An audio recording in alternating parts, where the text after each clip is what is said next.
Awa mo na. Huwag mo akong saktan. Pakawalan mo na ako. Nagmamakaawa ako sa'yo. Saklolo, tulungan niyo po ako. Parang awa niyo na. Tulungan niyo ako. Magbabayad ka, pangahas na lalaki. Matitikman mo ang lupit ng aking kapangyarihan. Ipapalasap ko sa iyo ang aking bagsik. Sisiguruhin kong mamamatay ka sa kamay ng isang mambabarang. Taon 1997, Dumanggas, Iloilo.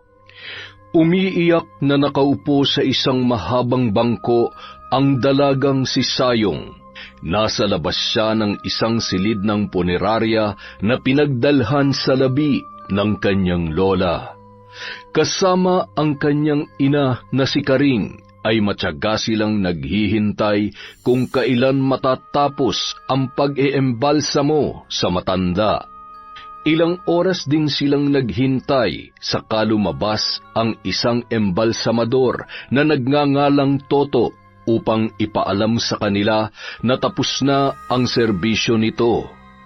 Ang ina ni Sayong ang kumausap sa lalaki at hindi nalilingid dito ang paminsan-minsang pagsulyap ni Toto sa kanyang anak.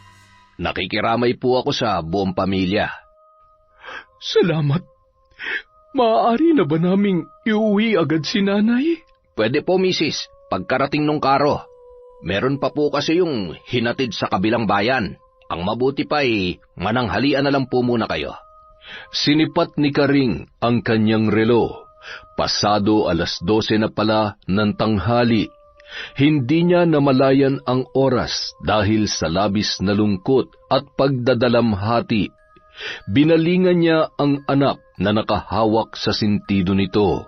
Sayong, nagugutom ka na ba, anak? Opo, Nay. Ay, sige. Bibili lang ako na makakain natin, ha? Dito ka na lang muna. Masyadong mainit ang sikat ng araw. Baka umatake na naman yung sakit mo. Sige po, Nay. Medyo sumasakit na nga po ang ulo ko. Nagmadali nang umalis si Karing. Kung kanina ay luha ang pinapahid ni Sayong, ngayon ay butil-butil na pawis na. Hanggang sa napasulyap siya sa embalsamador na nakatitig sa kanya. Neng, meron bang masakit sa'yo? Nanlalabo ang paningin ko. Pwede po bang makahingi ng tubig? Ay, Neng! Neng!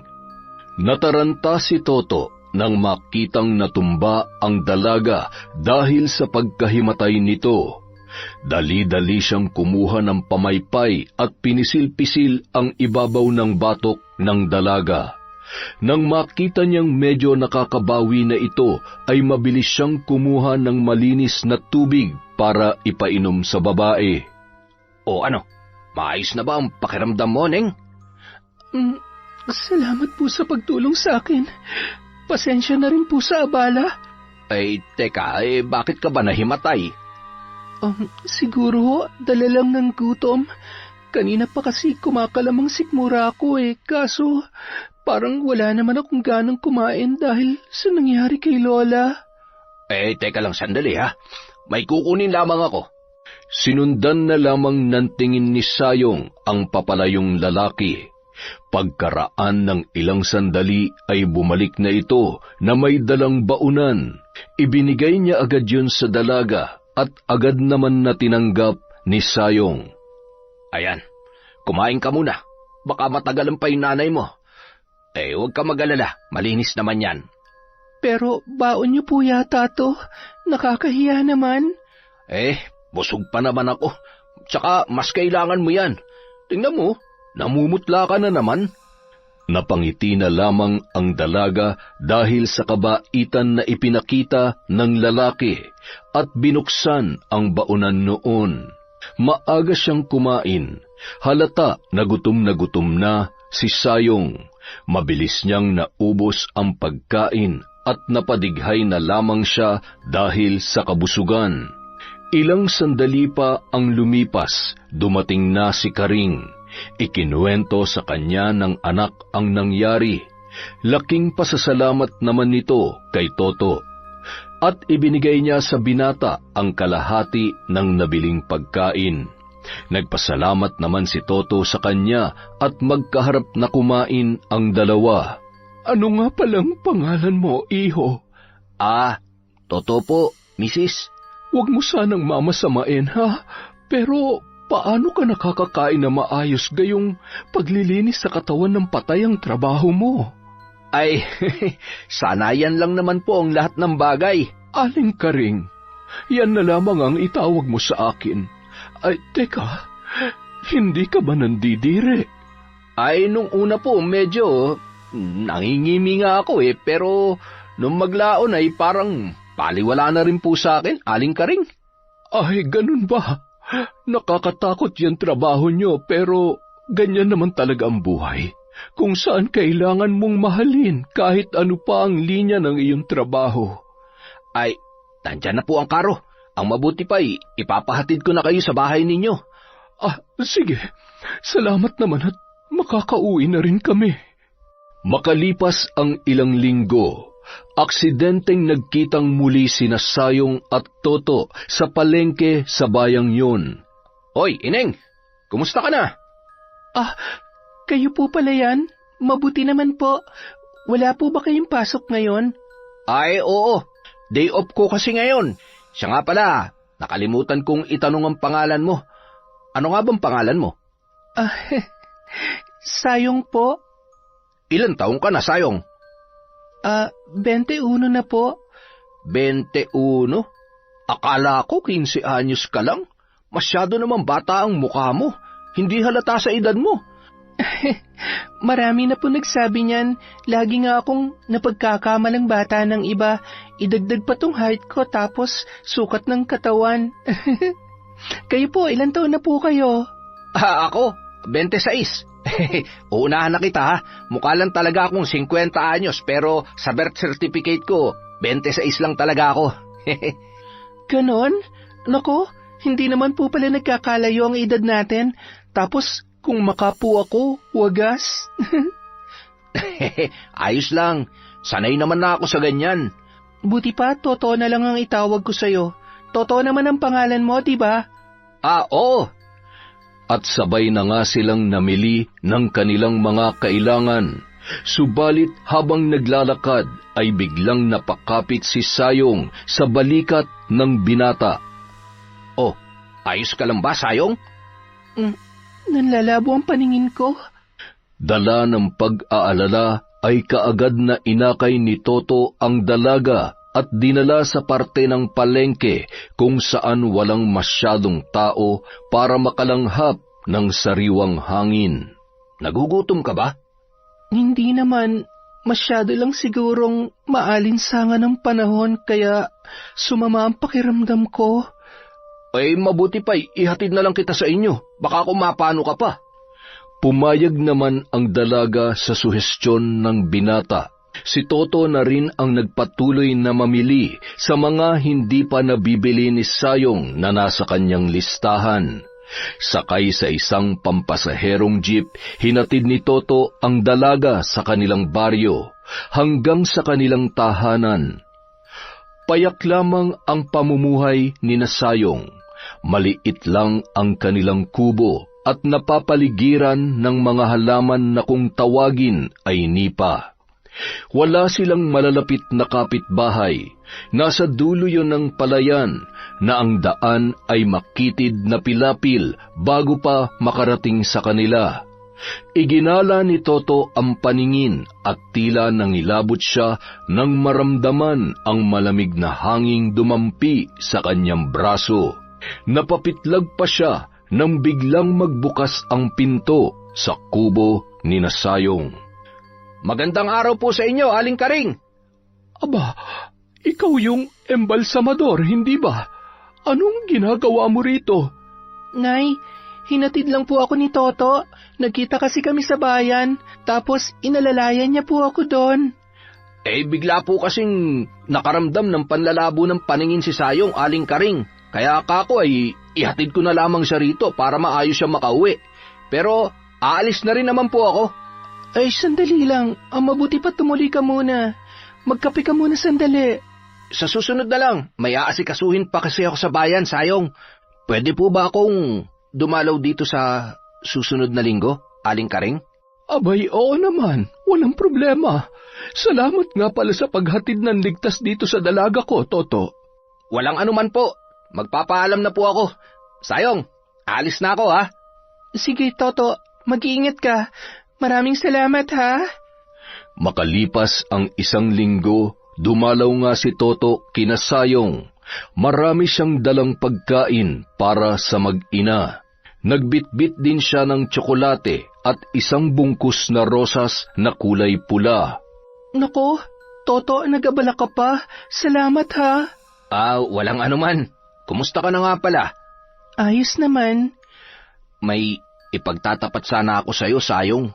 Alam kong masyado pang maaga pero gusto ko lang malaman mo na sa pagdalaw kong ito, umaakyat na ako ng ligaw sa'yo. Biglang natahimik ang dalaga. Wala siyang makapangsalita na maaaring isagot sa binata. Alam ko naman na magugulat ka, kaya lang gusto ko lang malaman mo na seryoso ako sa nararamdaman ko para sa'yo, Sayong. Ano kasi, Toto? Sa ngayon kasi, wala pa sa isip ko na pumasok sa isang relasyon. Huwag ka mag-alala, hindi naman kita pipilitin. Tsaka, hindi naman ako nagmamadali. Handa ako maghintay, kahit gaano pa katagal. Basta ba, maipadama ko lang sa'yong pagmamahal ko. Ikaw ang bahala. Isang gabi, kinausap ni Aling Karing si Sayong tungkol sa napapadalas na pagbisita ng binata. Anak, hindi ko na nagugustuhan ng madalas na pagpunta ng embalsamador na yon dito sa atin. Tapatin mo nga ako. Magkasintahan na ba kayo? Kuwan po kasi, Nay. Hindi ko gustong magsinungaling ka sa akin, Sayong. Sabihin mo ang totoo. Nanliligaw pa lang po siya, Nay. Meron ka bang pagtingin sa kanya? Nako, wala po, Nay. Kung ganon, bakit mo hinahayaang magpabalik-balik siya dito? Tapatin mo na siya kung wala naman siyang mapapala sa'yo. Sayang din naman po ang binibigay niya sa atin, Nay. Paminsan-minsan na nga lang po tayong nakakatikim ng masarap na pagkain eh. Abay, hindi magandang ugali yan, Sayong. Malaki po ang sinasahod niya sa pagiging embalsamador, Nay. Wala siyang ibang tinataguyod kundi ang sarili lang niya. Samantalang ikaw, nagpapakapagod ka sa palayan para lang may makain tayo. Hindi mo naman ako pinapayagang magtrabaho dahil sa sakit ko. Mabuti na rin tong pinapaasa ko si Toto. Hindi na kayo gaanong mahihirapan kasi nariyan naman siyang sumusuporta sa mga pangangailangan natin. Ay naku, Diyos ko, kang bata ka. Hanggang kailan mo siya lolokohin? Hanggang sa may naibibigay po siya sa atin.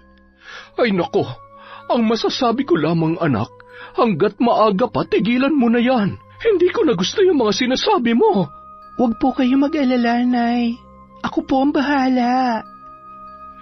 Palibhasa nag-iisang anak at mahal na mahal ni Karing si Sayong, hinayaan na lamang niyang kontrolin nito ang mga bagay-bagay na sa tingin ng dalaga ay makakabuti para sa kanilang dalawa. Labag man sa kanyang kalooban ang pinaggagawa nito kay Toto ay hindi niya rin naman napipigilan ang anak. Ayaw niyang magtampo ito sa kanya. Si Sayong na lang kasi ang naiwan niyang kayamanan simula nang mamatay ang kanyang asawa. Samantala, linggo-linggong patuloy na dumadalaw si Toto sa tahanan nila Sayong. Madalas silang magkwentuhan at magtawanan. Ang iniiwasan lang ni Toto ay ikwento sa babae ang tungkol sa kanyang trabaho.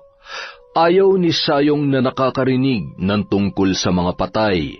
Kapag yun na kasi ang usapan, takot na takot ang dalaga. Bagay na nauunawaan naman ng binata. Ang mahalaga ay pinakitutunguhan siya ng maayos ng dalaga. Isang araw, nagtungo sa bayan si Sayong kasama ang pinsan nitong si Atan. Nagtatawanan ang dalawa nang makita sila ni Toto sa di kalayuan. Hindi pa nakikilala ni Toto si Atan, kaya ganun na lamang ang naramdaman niyang sakit nang makitang inakbayan pa ng lalaki si Sayong. Napakuyom ang kanyang mga palad at nanginginig ang kanyang mga kamao habang pinagmamasdan ang dalawa. Araw ng linggo. Nagpaganda ng husto si Sayong dahil araw yon kung kailan dadalaw sa kanya si Toto. Naisip niyang kung sasagutin niya ang binata ay tiyak na mas lalo pa yung magbibigay ng sustento para sa kanya. Subalit pagkadismaya ang inabot niya nang matapos ang araw na hindi nagpakita ang binata. Ano kayang nangyari sa lalaking yun? Kaya naman, napagdesisyonan na lamang ni Sayong na bisitahin ito sa pinagtatrabahuhang punerarya sa bayan. Aalamin niya kung bakit hindi ito dumalaw sa kanya. Nagulat pa si Toto nang makita si Sayong sa punerarya. Oh, anong ginagawa mo rito, Sayong? Dinadalaw ka. Hindi ka ba masaya? Masaya naman. Nagulat lang ako. Ba't mukhang malamig ang pakikitungo mo sa akin ngayon? Marami ka bang ginagawa? Ay, hindi naman, pero meron kasing darating na patay mamaya eh. Mamaya pa naman yun, di ba? Kain muna tayo dun sa may kanto. Tamang-tama, hindi pa ako nanananghalian. Nagtataka man si Toto sa inaasta ni Sayong, pinaunlakan niya pa rin ang dalaga. Unang beses itong dumalaw sa kanya, kaya hindi niya maiwasang isipin na baka ipagtapat na ni Sayong ang tungkol doon sa lalaki na nakita niyang kasama nito noong nakaraang araw. Alam mo, naninibago ako sa iyo, Toto. Ba't parang ang tahimik mo? May sakit ka ba? Ay, wala naman. Nga pala, ba't ka ba napasugod dito sa bayan? Ano kasi, nakakahiyaman pero gusto ko lang sanang malaman kung bakit hindi ka pumunta sa bahay kahapon. Naghintay pa naman ako sa'yo. Pasensya ka na ha. May importante lang kasi akong ginawa eh. Ganun ba? May sasabihin sana ako sa'yo kahapon eh. Huwag ka mag-alala. Alam ko na. Masakit man pero kailangan kong tanggapin na may ibang lalaking nagpapasaya sa'yo. Ano? Ano bang sinasabi mo dyan? Nakita ko kayong magkasama dito sa bayan. Masaya kayo, tsaka nagtatawanan. Ay, teka. Sandali lang ha, pero hindi kita maintindihan. Anong lalaki? Sinong lalaki? Yung kasama mo nung isang araw. Nakita ko kayo sa palengke. Pinsan ko yon, si Kuya Tan. Ang layo na ng usapan natin ha. Kaya pala, parang wala kang ganang makipag-usap sa akin. Sige na nga, isa sa pinunta ko dito, mister, ay para sabihin sa'yong sinasagot na kita. Hindi kaagad nakapagsalita si Toto. Nagulat siya sa revelasyon ng dalaga. Napatulala na lamang siya sa pagkakatitig kay Sayong. O ano na? Hindi ka ba masaya? Totoo ba yan, Sayong? Sinasagot mo na ako? Tayo na? Nobya na kita? Oo nga po. Magkasintahan na po tayo. Biglang napalitan ng tuwa ang pagkadismayang naramdaman ng binata. Hindi niya inakala na sa ganoong tagpo pa niya maririnig ang matamis na oo ng dalagang pinakatatangi. Agad na niyakap ni Toto si Sayong. Masayang-masaya siya sa naging pasya nito. Napapangiwi naman si Sayong habang niyayakap siya ni Toto. Buong akala niya ay ganoon lang kadali na magpanggap na mahal din niya ang lalaki. Nagkakamali pala siya dahil nandidiri siyang yakapin ang katawan nito at hawakan ang mga kamay na ilang beses nang naglinis ng patay. Ngunit kailangan niyang sanayin ang kanyang sarili dahil ito lang ang nakikita niyang pag-asa para matustusan ang pangangailangan nila ng kanyang ina. Samantala, Pag-uwi sa bahay, napapailing na lang ng lihim si Aling Karing nang dalhin ni Sayong ang binata sa kanila para opisyal na ipakilala bilang nobyo niya. Nang makaalis ang binata ay kinumpronta siya agad ng kanyang nanay. Anak naman, bakit humantong pa sa pakikipagnobyo ang ginagawa mo? Matututunan ko rin siyang mahalin, Nay. Pero paano kung hindi? Paano kung may makilala kang iba tapos nung titibok ang puso mo? Ano na lang ang mararamdaman ni Toto? Nay, lahat ng relasyon merong hangganan. Nobyo ko pa lang si Toto, hindi ko pa siya asawa. Ikaw lang naman ang inaalala ko. Paano mo nagagawa makisama sa taong hindi mo naman mahal? At hindi lang yon, embalsamador siya. Huwag kayong mag-alala, Nay. Masasanay din po ako. Ang mahalaga ngayon, may sasagot na sa pangangailangan natin. Hindi na tayo magiging isang kahig, isang tuka. Wala nang nagawa pa si Aling Karing sa pakikipagtalo sa kanya ng anak. Naging sunod-sunuran na lamang siya rito. At tama nga ang sinabi ni Sayong, kahit papaano ay naging maayos ang kanilang buhay. Dahil laging nagbibigay ng sustento si Toto kay Sayong, hindi na rin sila nalilipasan ng gutom gaya ng dati. Isang araw, bumisita si Atan sa kubo ng mag-ina. Nagkataong wala roon si Aling Karing dahil nag-ani ng palay sa kabilang baryo. Sayong, ano tong nabalitaan ko mula sa nanay mo na may nobyo ka raw na isang embalsamador? Ay nako, si Nanay talaga. At pinaglalaruan mo lang daw. Paano naman? Sino ba naman ang seseryoso sa ganung lalaki? Mukha ko ng tatay, tapos nakakadiri pa yung trabaho. Kung ganun, bakit mo pinasok ang sarili mo sa isang relasyon na hindi mo naman pala gusto? Ay nako. Naaawa na kasi ako kay Nanay, Kuya eh. Bilad na sa araw ang buong katawan, batak na batak sa trabaho. Kaya naisip ko na si Toto ang solusyon para kahit papano ay makakain kami ng 3 beses sa loob ng isang araw. Hindi ka ba nahihiya kapag magkasama kayo? Yun na nga ang pinoproblema ko, Kuya eh. Nakakahiya, sobra. Kahit 26 lang siya, mukha na siya 50. Kaya nga, hindi ako pumapayag na lumabas kami. Alam mo, hindi magtatagal. Problema yung ginagawa mo. Ang mabuti pa, tigilan mo na yan. Kahit na maghapong pinagsabihan ni Atan si Sayong, hindi niya pa rin pinahalagahan ang mga sinabi nito. Iniiba niya ang usapan para hindi magtuloy-tuloy ang litanya ng kanyang pinsan. Subalit isang araw, napilitan si Sayong na sumama kay Toto sa pamamasyal. Sobra ang pagpipigil niya sa sarili na iwaksi ang mga kamay nito kapag hinahawakan siya ng binata.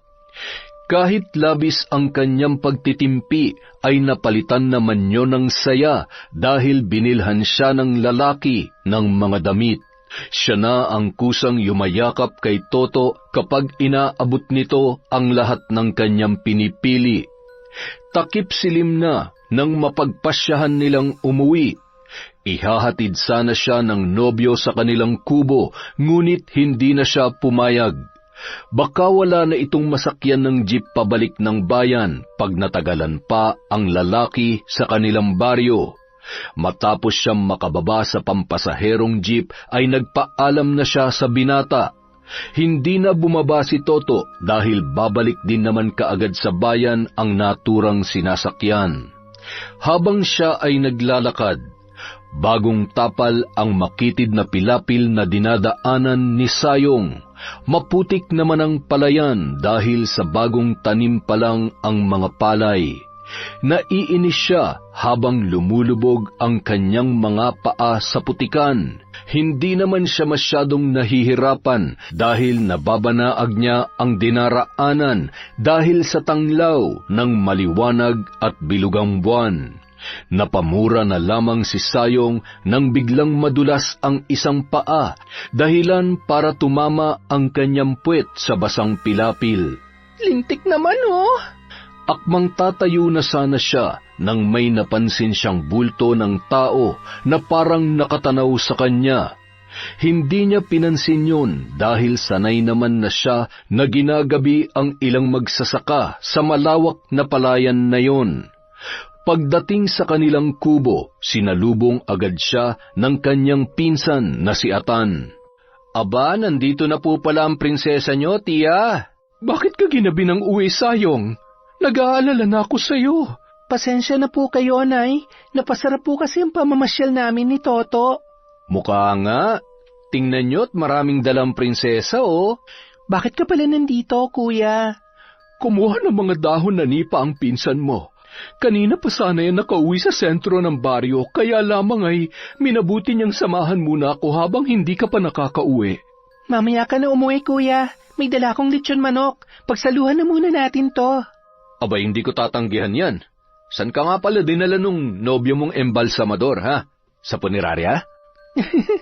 Siyempre sa plaza, Kuya. Ano ka ba? Siguraduhin mo lang na hindi mo pa naisusuko ang bataan. Babae ka, ha? Baka sa ibabaw ka lang ng kabaong pahigain nun. Ang sama mo. Anong tingin mo sa akin? Basta-basta na lang bubuka ka? Saka naiisip ko pa lang na hinahalikan ako ng embalsamador na yun. Nangingilabot na ako. Yak! Nakakadiri nga yung mga kamay niya eh. Naiisip ko mga bangkay na hinahawakan. Pinapaliguan at kinukunan ng dugo. Holding hands pa nga lang, kinikilabutan ng buong katawan ko eh. Kakayang pa sa harapan niya? Tiisin mo yan, pinasok mo yan eh. Pero huwag kang magpapagalaw ha. Ayokong mahaluan ng lahi natin ang mukhang impakto. Nagtawanan pa ang dalawa bago pumasok sa loob ng kubo. Si Aling Karing naman ay naghanda na para makapaghapunan na sila. Matapos makakain, nagpaalam na ang matanda na mauuna sa pagtulog.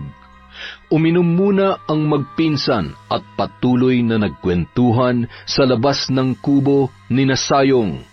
Oh, uuwi na ako, pinsan. Baka hinahanap na ako sa bahay. Sige, Kuya. Dalhin mo na din tong mga tinapay. Ayos. Salamat. Sige, alis na ako. Hinatid pa ni Sayong ang kanyang pinsan sa labas ng bakuran. Tinanaw niya itong pasan-pasan ang mga dahon ng nipa hanggang sa makalayo na ito sa kanila. Akmang papanhik na sana si Sayong sa loob ng kubo nang biglang tinakpan ng panyo ang kanyang ilong at bibig. Naamoy niya roon ang isang uri ng kemikal na unti-unting naging dahilan ng pagkawala ng kanyang malay.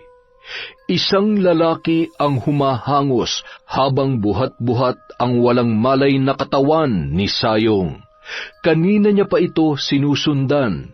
Mabuti na lamang at nakakuha siya ng pagkakataon na mapaamoy sa dalaga ang kemikal na matagal niya nang hinanda para dito. Makalipas ang ilang sandali, marahan niyang inihiga sa damuhan ang babae. Nakalugay ang mahaba nitong buhok at nakalantad ang napakaamo niyang muka. Nakasuot ng maikling bestida si Sayong, kaya litaw na litaw ang kinis ng hita at binti nito. Parang asong ulol na hinaplos ng lalaki ang hita ng babae. Hinawi niya paitaas ang bestida at napalunok siya ng ilang ulit na tumambad sa kanyang tingin ang matagal na niyang nais mahawakan. Agad niyang kinapayon at nakapikit ang kanyang mga mata habang hinihimas ang maumbok na pagkababae na natatabunan ng manipis na tela. Nagpalinga-linga ang lalaki sa paligid nang makarinig ng mga kaluskos. At nang mapagtantong isang pusang gala lamang ang gumagawa ng ingay, ipinagpatuloy niya ang kanyang nasimulan. Makalipas ang ilang saglit, nagising si Sayong nang maramdaman ang ginagawa sa kanya ng lalaki. Dahil sa sakit ng ulo at pagkahilo ay hindi niya maaninagan ang muka noon. Lumanghap siya ng maraming hangin at sumigaw ng malakas. Nagpumiglas siya ng husto hanggang sa nakakuha siya ng pagkakataon na sipain ang hinaharap ng lalaki. Sa lakas ng ginawa ni Sayong ay sumubsob ang mukha nito sa lupa na sapu-sapo ang kanyang harapan. Tulong! Tulungan niyo ako! Hindi alintana ang punit-punit na damit. Nagtatakbo si Sayong sa loob ng damuhan. Nagpalinga-linga dahil sa pag-aalala na sinusundan pa rin siya ng lalaki. Biglang nadapa si Sayong, dahilan para siya ay magpagulong-gulong sa damuhan. Dali-dali siyang tumayo at nagulat sa bumungad sa kanya. Nasa harapan niya na ang lalaki na sa wari niya ay nakangisi. Parang awa mo na. Huwag mo akong sasaktan. Pakawalan mo na ako. Nagmamakaawa ako sa'yo. Paatras siyang nagsusumamo sa lalaki, ngunit desidido yon sa kanyang binabalak. Nang akmang susunggaban niya na si Sayong, nadulas naman yon at nadapa sa lupa. Kaagad namang tumakas si Sayong na humahangos at umiiyak. Saklolo, tulungan niyo po ako. Parang awa niyo na, tulungan niyo ako. Hindi pa nakakalayo si Sayong, naramdaman niya na ang paghablot ng lalaki sa kanyang buhok. Kinaladkad siya noon sa putikan. Walang nagawa si Sayong laban sa lakas ng lalaki. Kahit anong pagpupumiglas niya ay baliwala lamang. Masakit ang kanyang anit dahil sa pagkaladkad nito sa kanya na hawak ang kanyang buhok. Malakas na ibinalya si Sayong ng lalaki sa lupa. Nanginginig siyang inaaninag ang pagmumuka nito, ngunit bigo siyang alamin dahil sa putik na nasa mukha noon. Pagkatapos, mariin siyang dinaganan ng lalaki. Nang muli siyang magpumiglas, ay tumama ang malakas na suntok sa kanyang sikmura. Hindi na siya nakapanlaban dahil kahit buhay na buhay ang kanyang diwa, ay hindi na siya nakagalaw dahil sa panghihina. Buong akala ni Sayong ay pagsasamantalahan agad siya ng lalaki. Malayang dumaloy ang luha sa kanyang mga mata. Naghihintay na matapos ang lalaki sa panggagahasa sa kanya. Ngunit nasipat niya ang isang bagay na hinugot noon mula sa kanyang tagiliran. Isang matigas na bagay na sa tingin niya ay parang bakal. Gamit yon, pinalo ng lalaki ang ulo ni Sayong. Nang mapansin nito na tila wala na siyang buhay, nagsimula na yon na pagsamantalahan ang dalaga. Matapos magpakasasa sa katawan ni Sayong, iniwan niya na lamang yon na nakatiwangwang. Kinabukasan, hindi mapakali si Toto. Para bang may kakaiba siyang nararamdaman, hanggang sa nagpasya na ang binata na dalawin ang kanyang nobya. Kinausap niya ang kanyang kasamahan na may importante lamang siyang aasikasuhin. Pagdating kina Aling Karing, nadatnan ni Toto ang ilang mga taong nasa bakuran ng kubo ng kanyang nobya. Napuno ng bulong-bulungan ang mga taong naroroon. Malakas ang bumabayong kaba sa dibdib ni Toto nang marinig ang umiiyak na ginang. Pumapamalahaw at halos wala ng boses na mailabas dahil sa kasisigaw. Aling Karing, ano po nangyari? Toto, wala na si Sayong. Iniwan na ako ng anak ko. Walang pagdadalawang isip, dali-daling hinawi ni Toto ang puting kumot na tumatabing sa nakahigang si Sayong. Karumal-dumal ang sinapit ng kanyang nobya. Hindi! Sayong, mahal ko! Sinong gumawa nito sa'yo? Sino?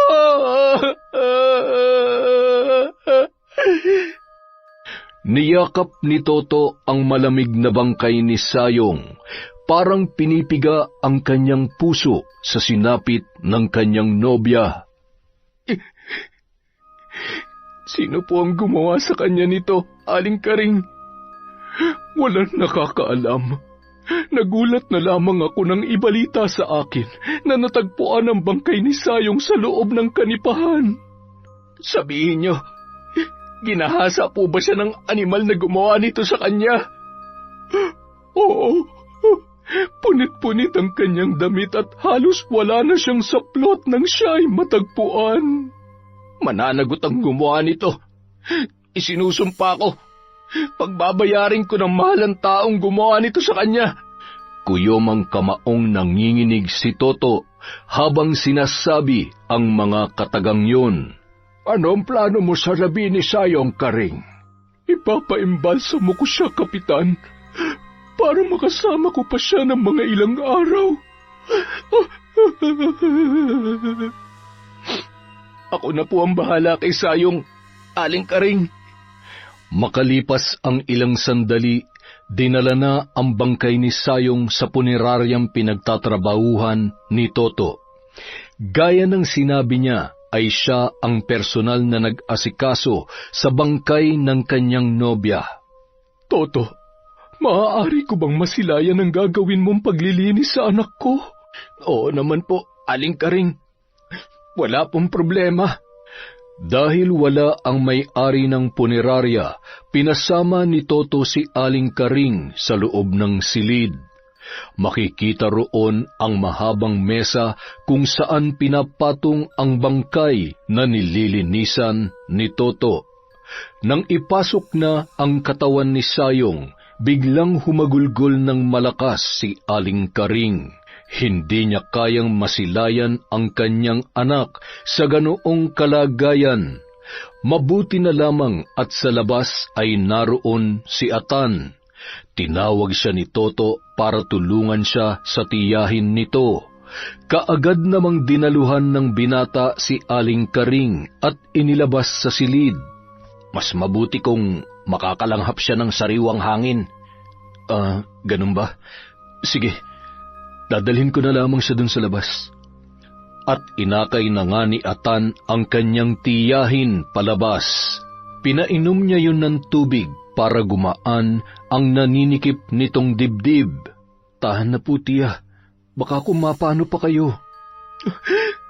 Mas gugustuhin ko pang mamatay na lamang, Atan, kesa makitang pinuburo lang aking anak na si Sayong. Magpakatatag po kayo, tiya. Pagkatapos ng libing ni Sayong, mananagot ang humalay at pumatay sa kanya. Isinusumpa ko yan. Halos hindi ko nga pinapalabas ng kubo ang batang yan. Ni hindi pinapaarawan dahil natatakot akong umatake ang epilepsy niya. Ngayon lamang siya nakalabas. Tapos, ito pa ang mangyayari. Patuloy na inaalo ni Atan ang tiyahin na halos mawalan na ng malay dahil sa pagtatangis.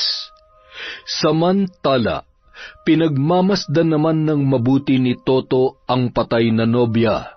Nag-uunahang pumatak ang kanyang mga luha habang hinahaplos ang maamo nitong muka. Kahit balot sa putik at mayroong mga galos at sugat ang katawan nito, hindi maitatago ang kakinisan ng kanyang balat. Sayong, mahal ko. Patuloy sa pag-iyak si Toto habang hinuhubad ang punit-punit na bestida na puno ng putik.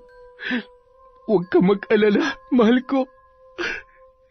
Aayusan kita na parang natutulog lamang.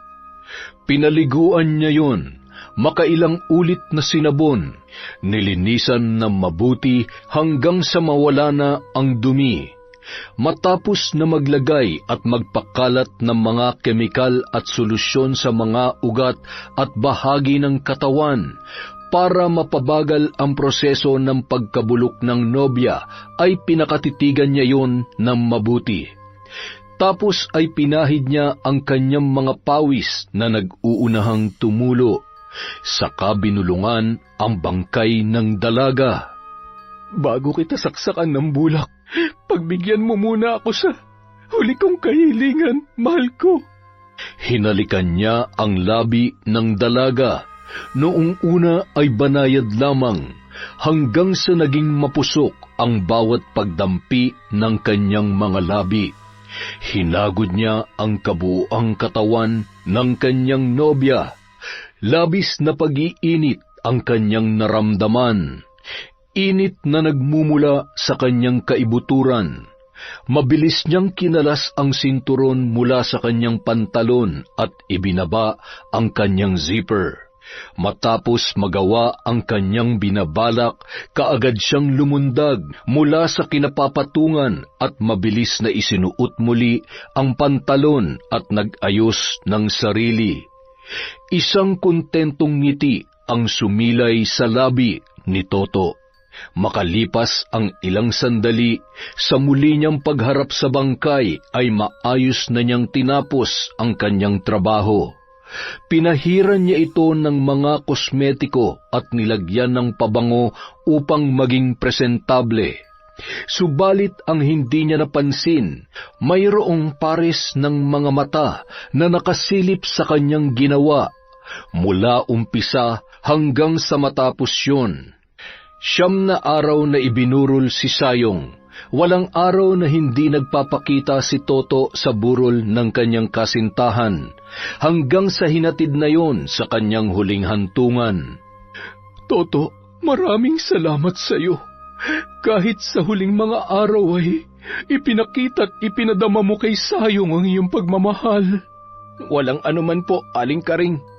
Tunay po ang pagmamahal ko sa kanya. Nakakapanghinayang nga lang dahil napakaigsi lamang ng panahon na kami ay nagkasama. Matapos magpaalam si Toto sa matanda, nauna na itong lumisan sa sementeryo. Madilim naman ang anyo ni Atan na lumapit sa kanyang tiyahin. Paano niyo nagagawang pakisamahan ng taong yun, tiya? Kasuklam-suklam ang ginawa niya sa bangkay ni Sayong. Sa katunayan ay gusto ko talaga siyang saktan. Ipamukha sa kanya ang kanyang kawalang hiyaan. Subalit matinding pagpipigil ang ginawa ko, Atan, dahil mayroon akong balak na talagang ikapaninindig ng mga balahibo niya. Ngunit bago yon, aalamin muna natin kung sino ang lumapastangan sa pinsan mo. Ilang araw ko nang pinaghandaan ng tungkol dyan, tiya. Nasa baul ng bestidang huling ginamit ni Sayong at nagtabi na rin ako ng putik galing sa kung saan siya huling natagpuan. Mabuti naman kung ganon. Mamayang gabi, samahan mo akong hukayin ang libingan ni nanay. Iaahon ko mula sa hukay ang mga kagamitan niya, kasama ang itim na karunungan. Pagkatapos nilang maghapunan, sumapit na ang hating gabi. Pinuntahan nina Aling Karing at Atan ang sementeryo. Madali nilang nahukay ang libingan ng nanay ni Aling Karing dahil sa lupa lang ang tumatabon doon. Walang nicho at walang lapida. Tanging krus lamang nayari sa kahoy ang nakatirik doon na may nakasulat na pangalan ng matanda. Ang araw ng kapanganakan nito at araw ng kanyang kamatayan. Nang makuha nila sa loob ng kabaon ang isang lumang baul, ay mabilis na tinabunan ni Atan ang libingan ng matanda.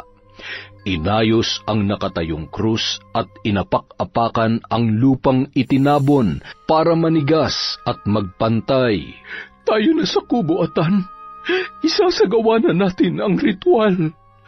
Pagkarating doon, isa-isang inilatag ni Aling Karing ang mga kagamitan ng inang mambabarang. Akala niya ay hindi na niya masisilayan pang muli ang mga yon matapos na ilibing ang baul kasama ang labi ng kanyang ina. Bantog na mambabarang ang ina ni Aling Karing sa lugar nila sa Iloilo. Ni walang albularyo ang nakakatalo dito. Pumanaw lamang ang matanda dahil sa kanyang katandaan. Samantala, bata pa lamang si Aling Karing ay hinubog na siya ng kanyang ina sa pambabarang.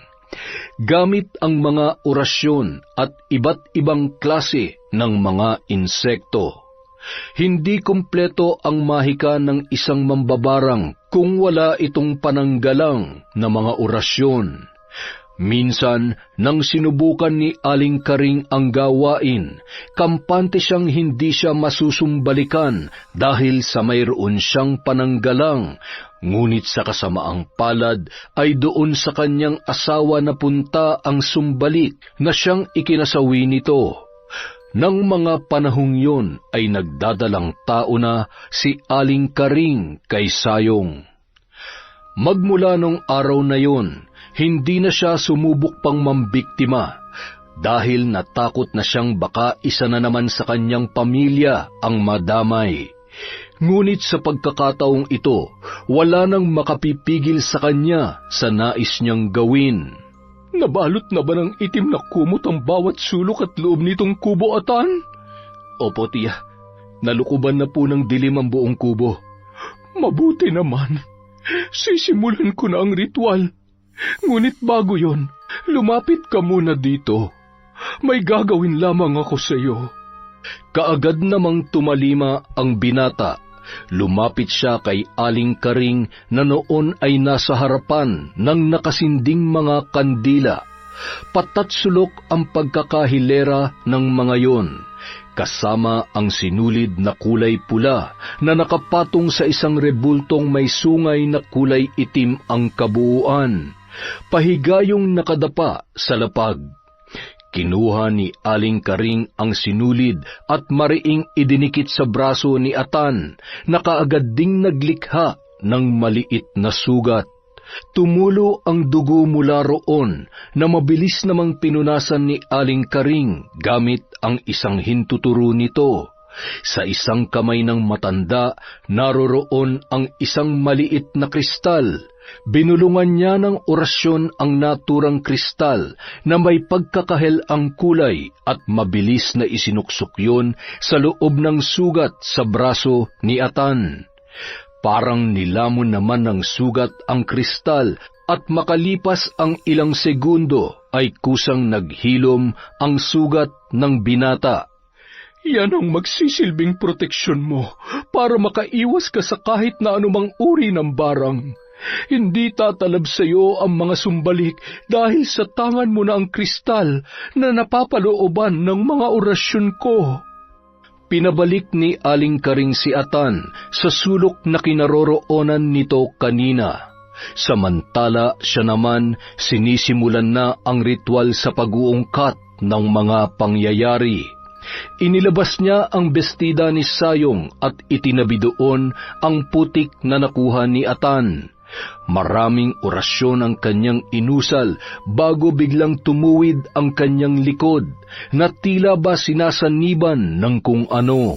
Napamulagat ang kanyang mga mata sa loob ng ilang minuto hanggang sa naglakbay ang kanyang diwa tungo sa huling araw na nabubuhay pa ang kanyang nag-iisang anak. Nasilayan niya kung paano nilapastangan ng isang lalaki si Sayong. Nakita niya rin kung paano pinahirapan bago nalagutan ng hininga ang kanyang anak. Malinaw na malinaw ang itsura ng lalaking nakangisi habang isinasagawa ang kanyang kawalang hiyaan sa dalaga. At sa pagbalik niya sa kanyang wisyo, nag-uunahang tumulo ang kanyang mga pawis na sinasabayan ng sunod-sunod na pagpatak ng kanyang luha. Magbabayad ka, pangahas na embalsamador. Matitikman mo ang lupit ng aking mahika.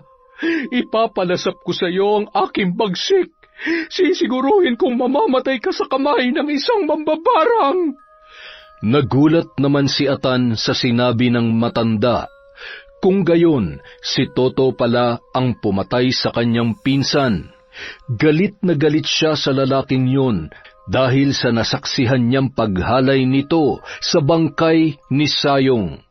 Inutusan siya noon ng kanyang tiyahin na tingnan ang paglilinis ni Toto sa babae.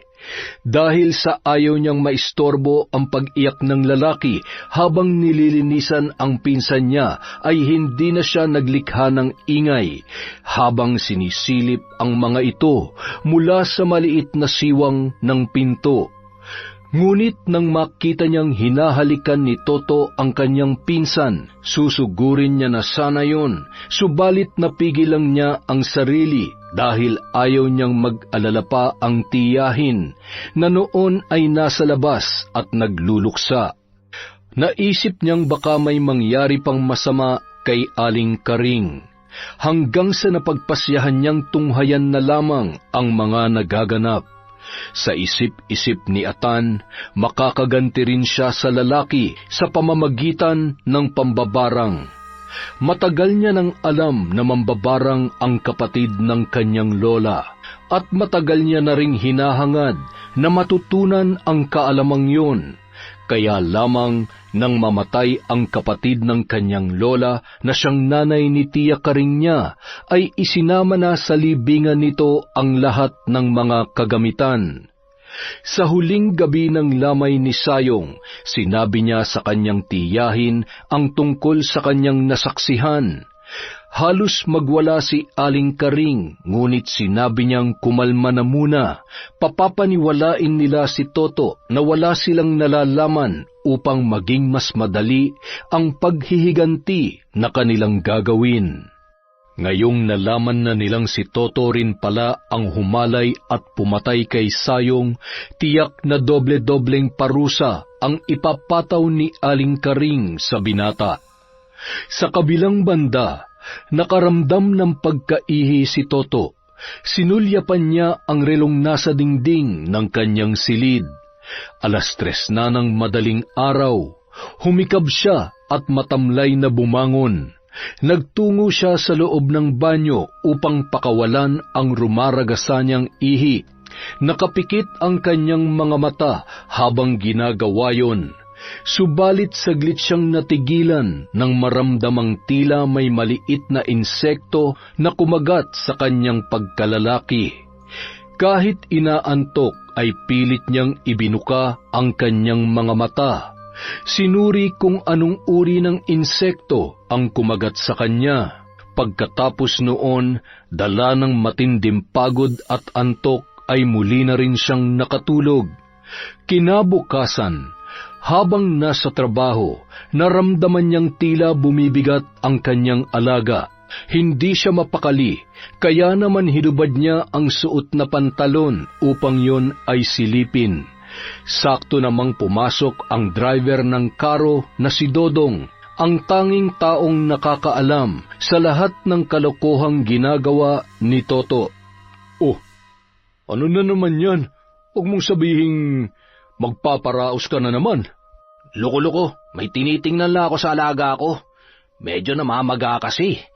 Hindi ako komportable dahil pakiramdam ko kumikiskis ito sa pantalong ko. Hindi ko tuloy nagagawa na maayos ang trabaho ko. Baka naman na impeksyon na yan. Baliw ka kasi. Marami naman mga bayarang babae dyan tapos sa patay ka pa nagpaparaos. Hinaan mo nga yung boses mo. Baka may makarinig sa'yo. Ay, pasensya na. Nahihiya ka pala. Aba, syempre naman. Baka makarating pa sa amo natin at mawalan pa ako ng trabaho. Ay, naku. Bakit mo nga ba pinagtsatsagaan yung mga bangkay? Sa'yo ko lang to sasabihin ha. Ilang beses na rin ako nagbayad ng babaeng magpapaligaya sa akin pero hindi ako nakukontento eh. Sa mga patay lang talaga ako ginaganahan ng husto at ibang-ibang pakiramdam ko sa tuwing nakakaniig ko sila. Di ba pinopormahan mo yung babaeng namatay noong nakaraan? Yung inimbalsa mo? Ano nangyari dun? Ginasa at pinatay. Kawawa naman. Teka, huwag mong sabihing pati yun ginalaw mo rin. Ako pa ba? Siyempre, bago sa pagpiestahan ng mga uod sa ilalim ng lupa, kailangan matikman ko muna. Grabe ka talaga. Ibang klase rin ang tibay ng sikmura mo, no? Literal na halangang kaluluwa. Biruin mo, close na kayo nun pero tinalo mo pa. Sa bagay, bakit ka pa magbabayad kung may nakahain naman na libre? Tsaka, sabi mo nga, ganun naman ang gusto mo, di ba? Pero, alam mo, tingin ko may sakit ka. Dapat nagpapatingin ka na sa doktor ng mga baliw. Alam mo, sa totoo lang, mahal ko talaga yun eh. Kaya lang, hindi talaga ako ginaganahan sa buhay. Mas gusto talaga ng katawan ko ang patay. Ay nako, baliw ka na nga talaga. Nung mga sumunod na araw, dinapuan ng matinding lagnat si Toto. Nanginginig siya ng husto na parang pinaliliguan ng yelo dahil sa lamig na kanyang nadarama, samantalang napakainit naman ng buo niyang katawan. Nanghihina siya at pakiramdam niya ay mabubuwal siya kapag sinubukan niyang tumayo. Buong maghapon nakahiga lamang si Toto hanggang sa sumapit na ang gabi. Hindi naman siya makatulog kahit anong gawin niyang pagpikit. Madaling araw na nang humupa ang kanyang lagnat. Hindi na siya nilalamig, ngunit matinding pagkirot naman ang kanyang nararamdaman sa parte ng kanyang pagkalalaki. At sa tuwing tatangkain niyang umihi, wala namang lumalabas doon. Ay nako, ano ba to nangyayari sa akin?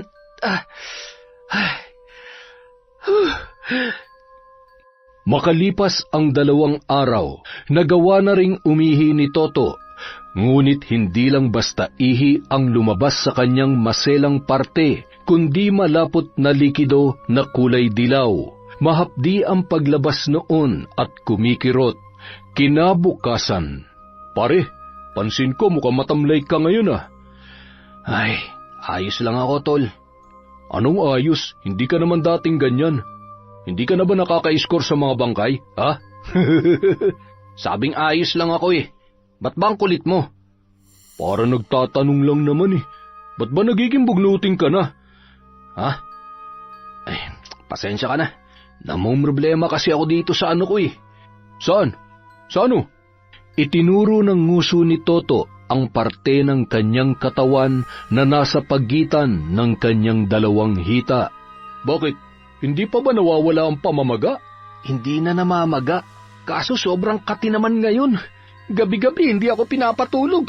Kamot na lang ako ng kamot. "Magpa-check up ka na kaya. Tamang-tama, may medical mission ng mga doktor dito sa bayan natin.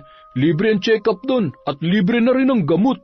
Kinabukasan, ginawa nga ni Toto ang payo sa kanya ng kaibigan. Binigyan siya ng doktor ng mga gamot para sa pangangati. Mayroon na ring antibiotic. Sa loob ng 7 araw, ininom niya ang mga gamot na yon. Subalit lalo lamang lumalala ang pangangati, dahilan upang magkaroon ng sugat ang kanyang ari. Hindi basta-bastang sugat lang yun, dahil sa bawat araw na dumaraan, mas lalong lumalaki ang sugat na nakapalibot sa kanyang ari-arian. "Hindi kaya ginagantihan ka na ng mga kaluluwa ng mga bangkay na ginalaw mo, pre?" Sira, walang ganun. Ang tanda-tanda mo na, naniniwala ka pa sa ganyan? "Di ba, hindi ka namang gumaling sa mga gamot na binigay ng doktor? Sabi nga nila, branded pa yung mga gamot na yun.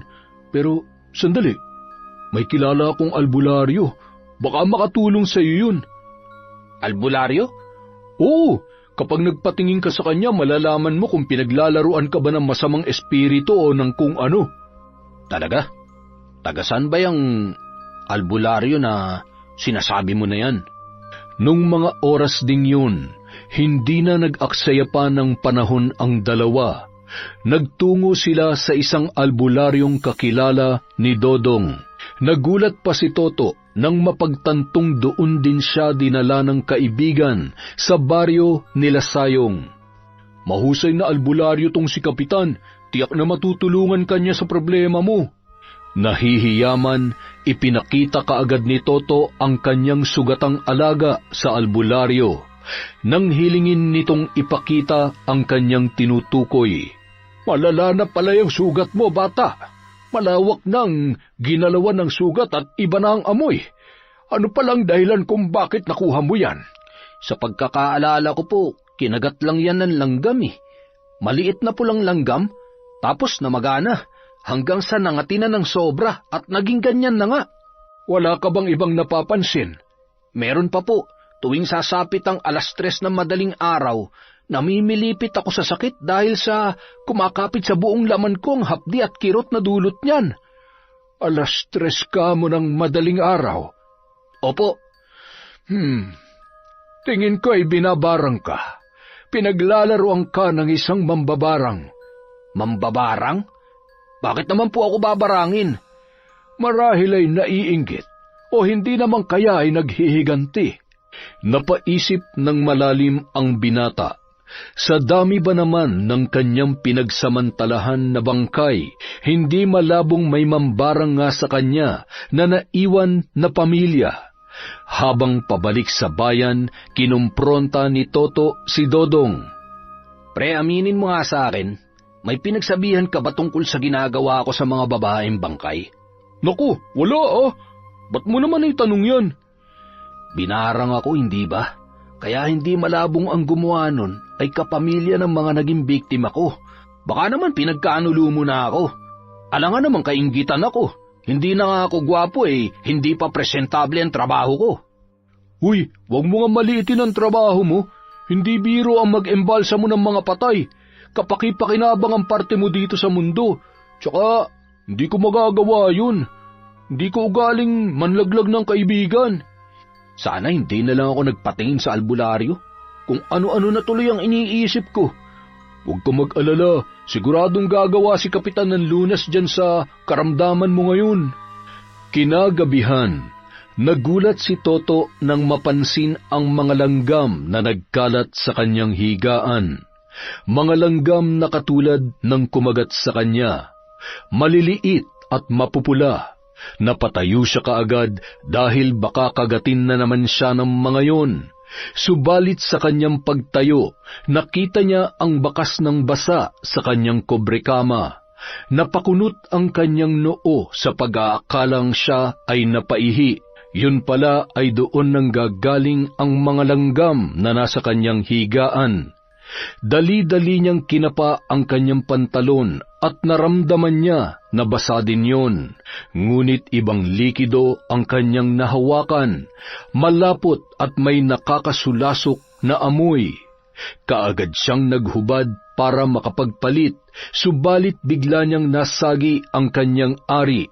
Napahiyaw na lamang siya sa sobrang sakit dulot ng pagkakasagi na yon. Dahan-dahan niya yung dinampian ng bulak na may betadine at alkohol. Yun na ang kanyang ginagawa para linisin at alisin ang mga naninigas na balat sa gilid ng kanyang sugat. Aray! Ang hapdi! Subalit napatda na lamang si Toto nang dumako ang kanyang tingin sa may kanyang puson. Mayroon kasing bukol na tumubo doon. Ngayon niya lamang nakita yon dahil nakatuon palagi ang pansin niya sa kanyang alaga sa tuwing siya ay naghuhubad. Malaki na ang bukol na maikukumpara na sa isang holen na sa pagkakataong yun ay tila ba sumisipsip ng kung anong likido mula sa kanyang loob dahil ramdam niya ang kirot na pumapalibot doon. Dumaan pa ang mga araw, hindi na nakakapasok sa punerarya si Toto dahil sa kanyang kalagayan. Hindi na rin siya nakabalik pa sa baryo kung saan naroroon ang albularyo dahil noong huling punta niya doon ay hindi niya inaabutan ang albularyo. Naisip niya na baka niloloko lamang siya ng matanda at hindi naman talaga siya binabarang. Mas lalo pang lumaki ang bukol na halos sakop na ang kalahati ng kanyang puson. Hindi na siya nakakalakad ng maayos dahil sa kanyang karamdaman. Naaapektuhan na rin ang kanyang pagkain at bumagsak na ang kanyang timbang. Pre, kumusta ka na? Eto, nagtitiis pa rin sa karamdaman kong to. Mabuti naman at dinalaw mo ako ngayon, pare. Siyempre naman, nag-aalala rin ako sa iyo, baka kung napano ka na. May mahalaga din kasi akong sasabihin, pre. Ano yun? Naaalala mo ba yung pinuntahan nating albularyo? Binalikan ko siya kahapon. O, ano na naman ang dinagdag niyang kasinungalingan? Mukhang napasubo ka ng husto. Hindi na raw kasi makikialam yung albularyo tungkol sa kaso mo. Anya, kailangan mong pagbayaran ng naging atraso mo sa mambabarang na nagbigay sa iyo ng sumpa. Ano? Ano bang klaseng albularyo yan? Imbis na tulungan ang humihingi ng tulong ay ganyan lang ang sasabihin niya. Baka naman, nagpapanggap lang talaga yun. Kaya kung ano-ano idinadahilan. Hindi pre, kasuklam-suklam daw kasi ang naging kasalanan mo dun sa anak ng mambabarang. Ito lang ang masasabi ko pre, mukhang kailangan mong humingi ng tawad dun sa ginawan mo ng kasalanan. Ano bang pinagsasabi mo dyan? At saan ko naman hahanapin yung mambabarang na gumagawa sa akin nito? Aray! Pre, tulungan mo ako. Ikamamatay ko na yata ang biglang pagkirot ng bukol na to. Sinipat ni Dodong ang sinasabing bukol ng kanyang kaibigan. Kahit bumabaliktad na ang kanyang sikmura dahil sa mabahong amoy na nalalanghap niya mula sa ari ni Toto, ay takip ilong niyang sinuri ang bukol, habang panay ang daing at ungol ni Toto. Dahil sa laki ng bukol, numipis na ang balat na nakabalot doon. Naging makinis na parang hinog na hinog. Pinakatitigan yon ng mabuti ng kaibigan ni Toto at biglang nanlaki ang kanyang mga mata. Nahindik siya nang makitang mayroong gumagalaw sa loob ng bukol na yon. May mga uod. Napakaraming buhay na maliliit na uod ang nasa loob ng bukol mo, To. Ano? Naagnas na nga yung alaga ko. Dumagdag pa yung lintik na bukol na yan. Puntahan na natin yung albularyo. Siya lang ang makakapagsabi sa atin kung sino yung mambabarang. Sa patuloy na pangungumbinsi ni Dodong sa kanyang kaibigan na puntahan ang albularyo, ay pumayag na rin si Toto.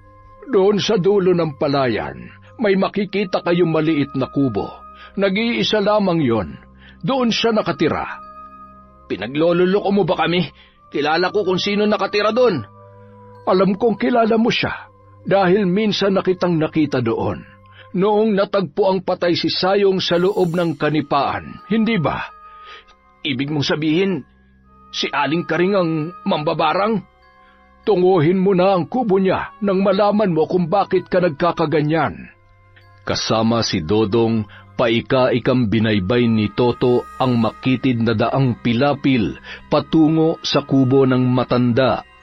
Malayo pa lamang ay natanaw na niya si Aling Karing na nakadungaw sa bintana, nababalot ng itim na balabal. Anong kailangan mo ditong hayop ka? Atan, hindi ka ang sadya ko. Sino naman? Si Tia? Bakit? Hahalayin mo rin ba siya tulad ng ginawa mo sa pinsan ko? Ano bang pinagsasabi mo? Huwag ka na magmaang-maangan pa. Nakita kong ginawa mo sa bangkay ni Sayong. Saksi ako sa kawalang hiyaan mo, demonyo ka. Demonyo? Ako? Sino ba sa amin ang tiyahin mo ang demonyo? Hindi ba siya dahil ang mga mambabarang ay kampo ni Satanas? Nararapat ka lang na barangin. Sa ginawa mo sa pinsan ko, buhay mo magiging kapalit. Akmang susugurin sana ni Toto si Atan para bigyan ng malakas na suntok nang biglang pumutok ang bukol na nasa kanyang puson. Umagos ang malapot at manilaw-nilaw na likido doon na dahilan kaya nabasa ang kanyang pantalon. Dumaloy ang likido hanggang sa kanyang mga paa kasama ang maliliit na uod na gumagalaw-galaw pa. Tigilan mo ng ginagawa mo sa akin, Aling Karing! Masakit ba? Kulang pa yan bilang kabayaran sa ginawa mo sa pinsan ko. May sakit ako. Necrophilia kung tawagin ng mga doktor, kaya hindi ko mapigilan ang pagkaumaling sa mga bangkay na naghahantong sa pakikipagtalik ko sa kanila. Dahil din ba sa sakit mong yan, kaya mo nagawang patayin si Sayong, Toto? Pinagkatiwalaan kita, pero bakit mo nagawa yun sa kanya? Bakit? Nang marinig yun, nanlaki ang mga mata ni Dodong. Halos hindi siya makapaniwala na magagawa yun ng kaibigan. Minahal ko si Sayong. Halos ibigay ko na nga sa kanyang lahat ng kinikita ko para magustuhan niya lang ako eh.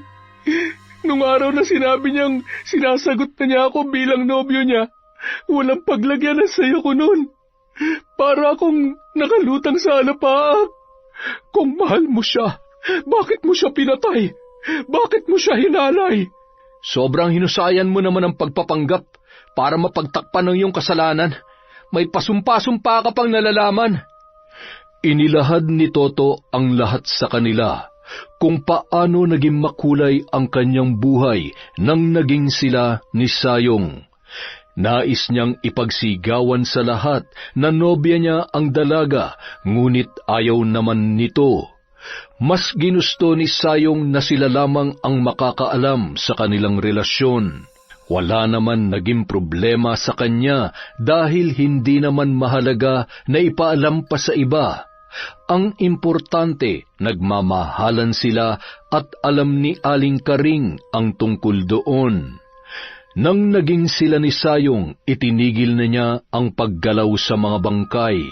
Ipinangako niya sa kanyang sarili na kakalimutan niya na ang ganoong gawain dahil magbabago na siya para kay Sayong at sa kanilang relasyon. Minsan ay humiling siya sa dalaga na magmotel sila para naman ipadama rito ang kanyang pagmamahal. Ngunit mariing tinutulan yon ni Sayong, saka na lamang daw niya ibibigay ang sarili kapag sila ay mag-asawa na. Sa sinabing yon ni Sayong ay mas lalo siyang humanga sa kanyang nobya. Napagtanto niyang karapat-dapat na igalang ito. Mas lalo niyang pinagbutihan ang trabaho dahil sa kanyang inspirasyon. Ngunit laging nahihimatay ang dalaga na hindi niya naman alam kung ano ang dahilan. Magkaganon pa man ay pinag-ipunan niya ang gamot para dito. Napagtanto din niyang magaan pala ang pakiramdam kapag nagagawa ng maayos ang kanyang trabaho nang walang halong kalokohan. Hanggang isang araw, niyaya niyang mamasyal ang kanyang nobya para ibili ng mga bagong damit. Ayon na rin sa kahilingan nito na hindi niya napagbigyan noong nakaraan. Namasyal sila at masayang-masaya noong araw na yon. Hinatid niya pa ang nobya sa baryo, ngunit dahil sa maggagabi na ay hindi na siya bumaba ng jeep para makauwi agad sa bayan dahil sa huling trip na yon ng kanilang sinakyan. Kung ihahatid niya pa ang nobya sa tirahan nito, wala na siyang masasakyan pabalik ng bayan. Ngunit nang makalayo na si Sayong sa kanya, ay tila ba nang hihinayang siya. Bumaba siya ng jeep at napagpasyahang sundan ang dalaga. Susurpresahin niya sana ito pagdating sa kanila. Natanaw niya pa ang pagkabaon ng mga paa nito sa putik doon sa bandang basa na pilapil. Akmang tutulungan niya na sana yun nang siya naman ang mahulog sa maputik na palayan. Sumubsob ang kalahati niyang katawan sa putik, kaya naghanap na muna siya ng mapaghuhugasan. Sakto namang napadaan siya sa kanal na mayroong dumadaloy na malinis na tubig, kaya doon na siya naghugas. Matapos na masigurong maayos na ang sarili, ay patuloy siya naglakad papunta sa kubo ng nobya. Subalit nang malapit na siya sa kubo ay narinig niya ang tinig ng isang lalaki. Pinakinggan niya ang pinag-uusapan nila, kaya lamang halos hindi siya makapaniwala sa mga narinig buhat sa bibig ni Sayong. Umalingaw-ngaw sa kanyang tainga ang mga katagang sinabi nito tungkol sa kanya at sa mga pandidiri ng dalaga sa tuwing magkasama silang dalawa. Hindi siya nakagalaw sa kanyang kinatatayuan. Nung mga sandaling yon, biglang gumuho ang makulay niyang mundo.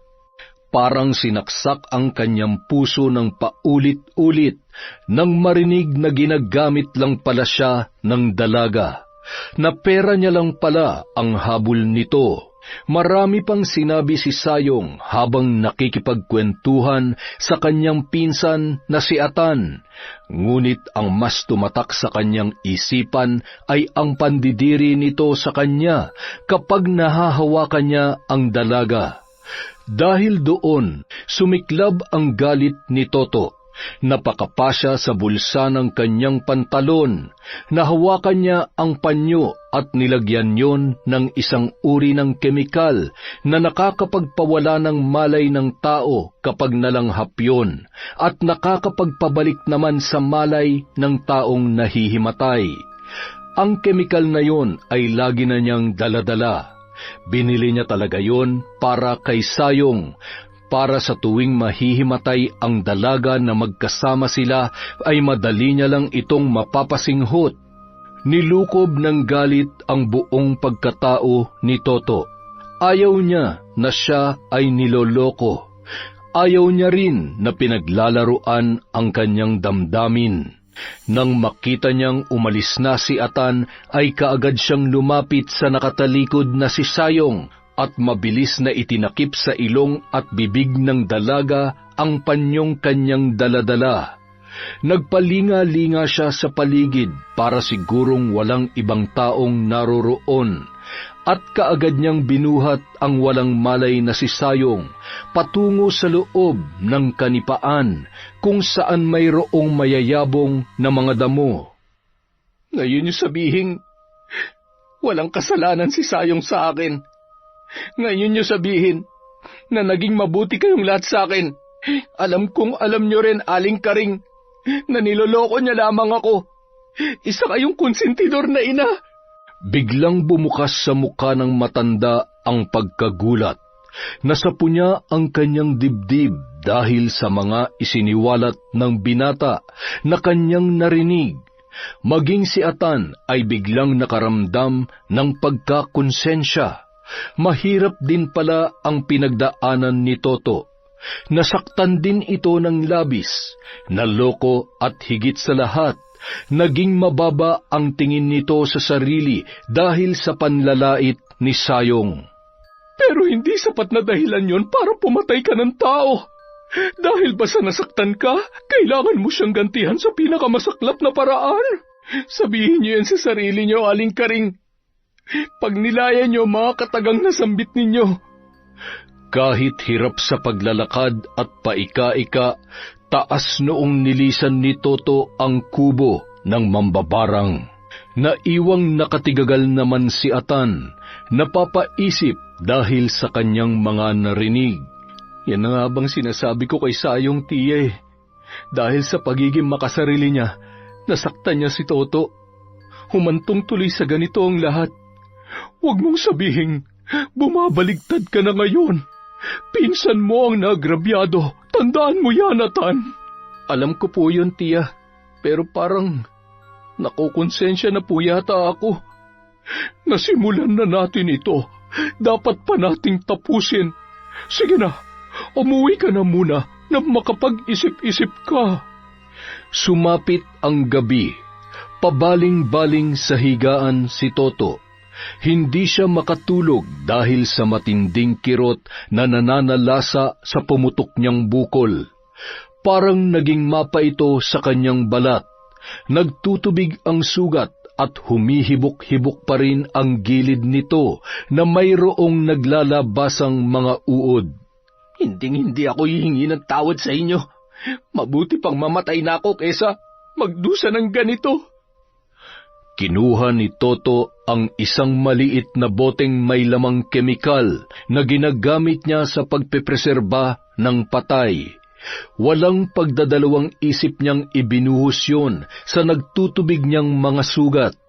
Sa pagdapo ng kemikal sa kanyang balat ay impit siyang napapasigaw. Sobrang hapdi ang idinudulot noon. Tiniis niya ang kirot at muling binuhusan ang sugat. Napahiyaw siyang muli, ngunit sa pagkakataong yun, sa muling paglabas ng maliliit na uod mula sa kanyang sugat, nagkikisay ang mga yun na parabang nalalason. Agad siyang nakaramdam ng kaginhawahan hanggang sa siya ay makatulog na. Subalit nang tumungtong ang 3:00 ng madaling araw, binulabog naman siya ng pagsakit ng kanyang ari. Nang tingnan niya yon ay dumudugo na ang dulo ng kanyang alaga. Mapula na maitim ang dugong tumutulo doon. Hindi niya nakayanan ang sakit, hapdi at kirot, hanggang sa siya ay maglupasay na sa sahig. Nang hihina na si Toto, halos magdilim na ang lahat sa paligid niya, ngunit pilit niya yung nilalabanan. Pilit niyang binubuklat ang kanyang mga mata hanggang sa hindi na niya maibuka at tuluyan ng nagdilim ang lahat sa kanya. Toto, patawad. Patawarin mo sana ako. Kinabukasan, tinig ni Sayong ang gumising sa binata. Nagpalinga-linga siya sa buong paligid. Nang mapagtantong nasa loob lang siya ng kanyang silid at kalahating hubad na nakahiga, ay pinayapa niya ang kanyang sarili. Makirot pa rin ang kanyang mga sugat, partikular na ang kanyang ari. Hirap na hirap si Toto, pero kailangan niyang puntahan ang puntod ng kanyang dating nobya. Bawat paghakbang niya ay tila dinudurog ang kanyang mga laman. Sobrang sakit, pero wala nang sasakit pa sa puso niyang sugatan.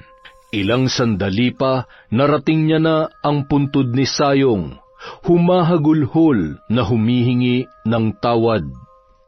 Sayong! Sayong, mahal ko! Pinagsisisihan ko ng ginawa ko sa'yo. Nagpadala lamang ako sa galit.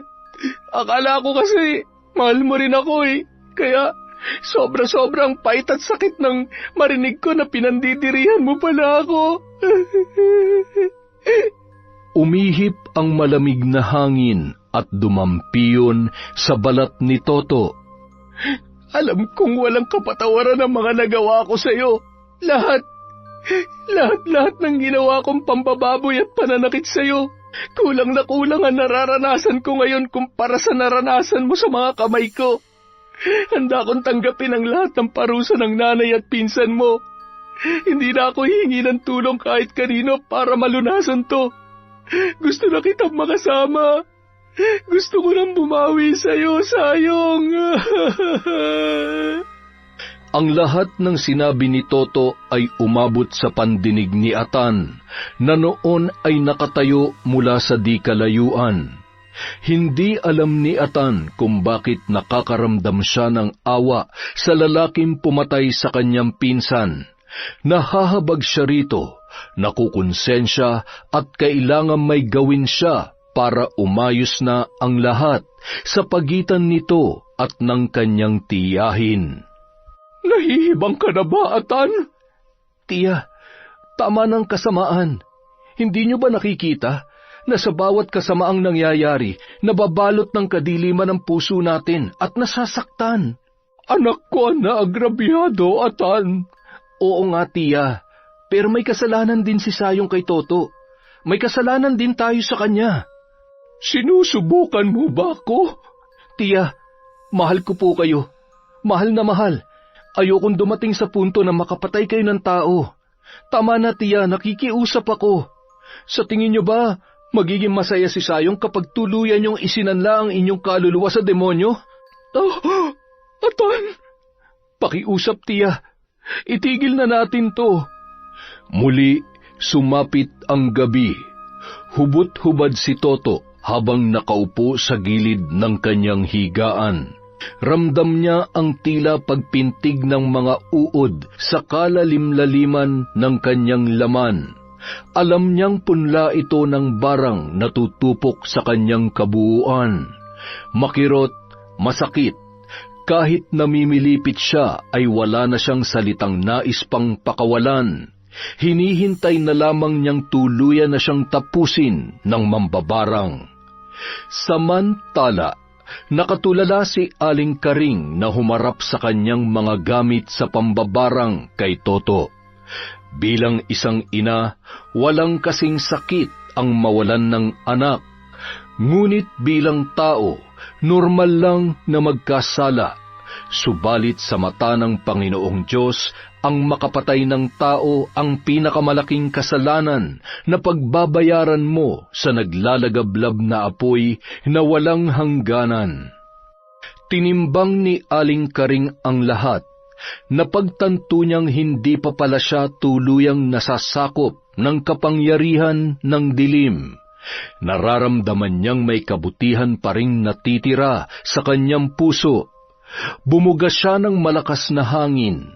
Nanginginig na pinatay niya ang mga ilaw sa nakasinding mga kandila. Umusal siya ng orasyon ng paulit-ulit.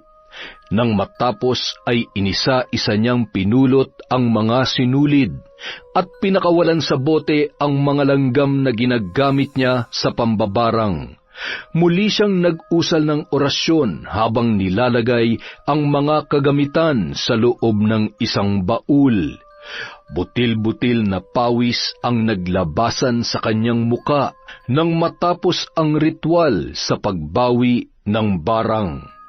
Mahinahon siyang tumayo para hawiin ang mga nakatabil na mga kumot at kurtinang itim sa loob at bawat sulok ng kubo.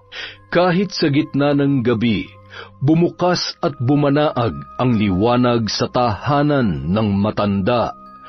Dahil sa paglusot ng liwanag na nagmumula sa buwan, pakiramdam ni Aling Karing ay nabawasan ang mabibigat na dalahin sa kanyang damdamin. Samantala, ang namimilipit na si Toto ay halos hindi na humihinga. Sadyang pinipigil ang paghinga upang maging daan ng kanyang kamatayan. Subalit bigla na lamang siyang napabahing, dahilan upang siya ay mapasinghap. Ipinikit niya ang kanyang mga mata at pinakiramdaman ang sarili. Unti-unti nang nawawala ang kirot sa kanyang mga sugat. Nang sinipat niya ang mga yon ay nagulat na lamang siya nang dahan-dahang naglalaho ang mga natuklap na balat sa kanyang sugat. Ang dati na namumula at nagtutubig na sugat sa kanyang puson ay unti-unti na ring naghihilom. Ang kanyang alaga naman na tila naaagnas na ay bumabalik na rin sa dati. Dahil sa sayang nadarama, napatalon sa tuwa si Toto. Kinaumagahan, walang sinayang na sandali ang binata. Pinuntahan niya sa kubo si Aling Karing, ngunit wala doon ang matanda. Papunta na sana siya sa sementeryo nang makasalubong niya naman si Atan. Ano na naman bang ginagawa mo dito, Toto? Dadalawin ko lang sana ang puntod ni Sayong.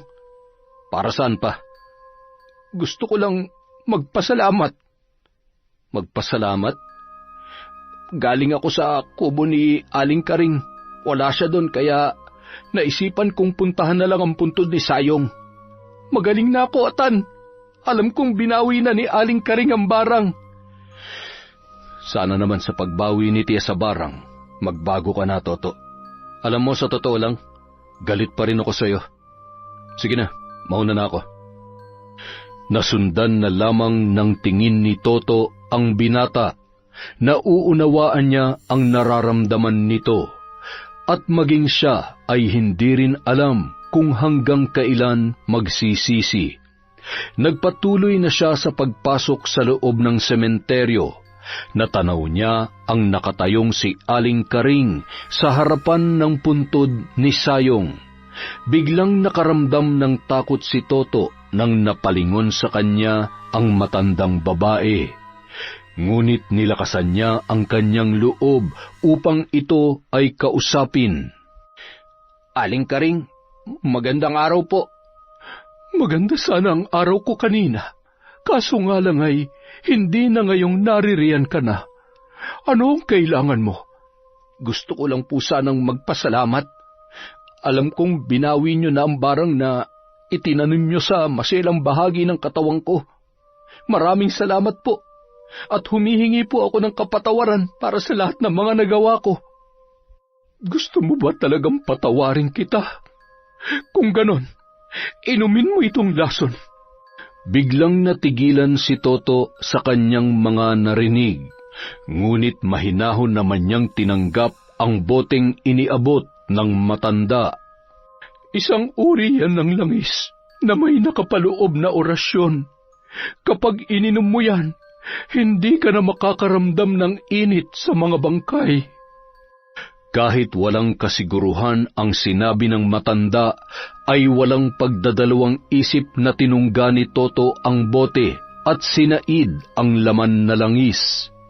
Kinakabahan pa si Toto nang makita ang makahulugang pagngisi ni Aling Karing.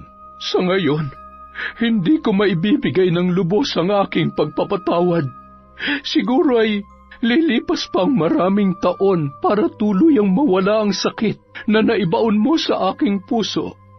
Hindi ko alam, Toto. Isa lang ang nasisiguro ko sa iyo. Hindi na kita papatawan pa ng parusa. Ipinagpapasa Diyos ko na lamang ang lahat. Siya na ang bahala sa iyo. Matapos yung sabihin, tuluyan nang umalis ang matanda.